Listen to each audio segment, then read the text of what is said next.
Hey everybody, Dave here. This is my 2009 Silverwing scooter. It's my fun little backup ride to go along with my road glide. And when I bought it last year, I had no idea what maintenance had been done, so I replaced the fuel filter, a bunch of other stuff, and got around to doing the belt. Now, I have the shop manual, and in there it says simply to put the belt on, put the plate on, torque this.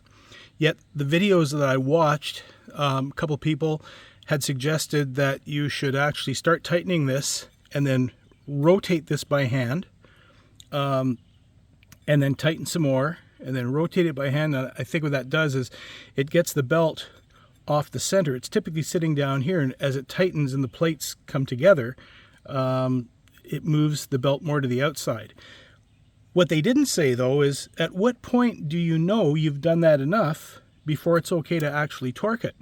So I did what I thought was right. I did have a little slack in here. Again, I didn't know about that. And I went riding, and 1,000 kilometers later I heard this god-awful whining, and I thought I broke the belt because it's an aftermarket belt, but no, the bolt came loose.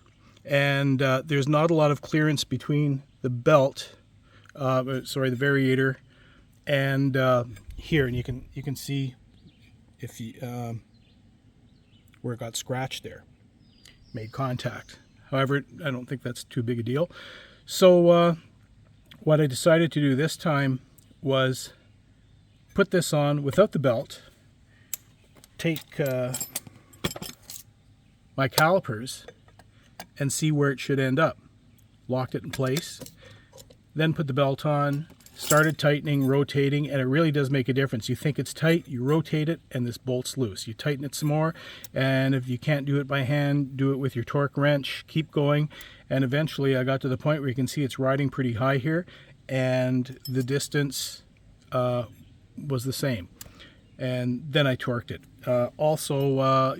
Again, in the videos, one of the guys made a tool like this. So you can see it's got two bolts sticking out and a hole in the middle, and it goes on here. The bolts, little bolts stick in the holes here, and the hole allows you to get your 17 millimeter socket in there, and you just rest it against the ground, rotate it, and it works great. But make it strong.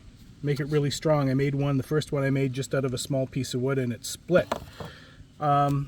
Okay, shop manuals are great, but they don't necessarily tell you everything. Like I said, Honda just says tighten it up, and I don't think that would work. I think you'd end up having the bolt come loose. And another thing, on some of these videos I noticed that people said to, when you clean these up, deglaze them, you can use brake cleaner. They said to take some Scotch-Brite or something and just scuff this up to allow the belt to have better adhesion. I talked to two certified Honda dealers about this, and they both said, do not do that.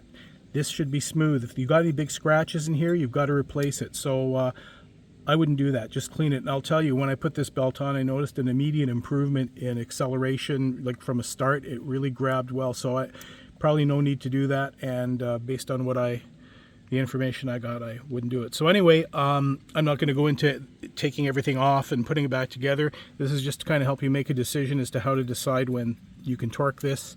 There are other videos which are really good on YouTube that will give you that information. So like I said, hope it helps, and bye for now.